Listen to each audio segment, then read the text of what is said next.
All right, third time's a charm, boys and girls. Hopefully it works this time. Thinking about quadrilaterals, hierarchy. I began this 2 other times, that's why part of it's done. Reviewing a polygon with 4 sides is a quadrilateral, so any 4-sided two-dimensional shape that has no curves and one interior, all straight sides, quadrilateral. Could also be called a quadrangle. From quadrilateral, we have trapezoids that have exactly 1 pair of parallel sides. A quadrilateral with 2 pairs of parallel sides is our parallelogram, parallelogram, often represented by this shape, parallelogram. Trapezoid, common shape, right here. Followed by the see if I can focus this a little bit better. Boop. That's a little sharper. Quadrilateral with 2 pairs of adjacent sides that are congruent is our kite. 2 pairs of adjacent, so that pair of sides are adjacent to one another, right next to one another. And this pair of sides are adjacent.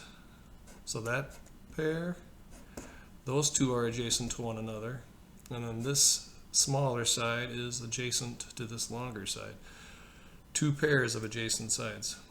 1, 2, 1, 2, 3, 4. 4 sides, quadrilateral. All straight sides, 1 interior, no openings, no curves.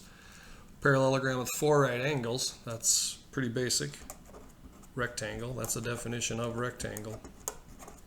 A parallelogram with 4 right angles. You can call it a polygon with 4 right angles if you want it.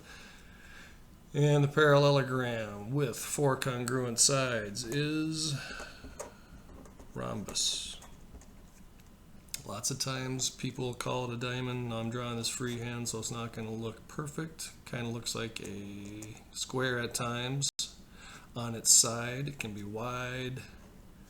They can be skinny. These are all rhombuses though. A parallelogram, because it has 2 pairs of parallel sides opposite each other, with 4 congruent sides. Sides are always going to be congruent. And of course, parallelogram with 4 right angles and 4 congruent sides is a square. Now you notice that they put a kite. So a square can be a special kite because of its characteristics. But a square is a special rectangle. A square is a rectangle, and a rectangle can be a parallelogram, and we all know that a parallelogram is a quadrilateral. So if this helps you a little bit with all the other videos you've been watching also. And then for today, you're going to use the Logic of Quadrilaterals challenge sheet in your Bridges book, or if I link it somewhere else, you're welcome to use that. But read each statement very carefully and see if you can come up with the answers. Like number 1, label each shape in the diagram with the name that describes it most exactly. So obviously, starting with this one would be our square. It's not large enough for me to write in, but that's its most common name. So name every shape, and then answer the riddles, I guess, if you will, or the questions about each one. Why is the trapezoid inside the quadrilateral but outside of the parallelogram? So there's the trapezoid. Why is it inside this quadrilateral but outside of the parallelogram?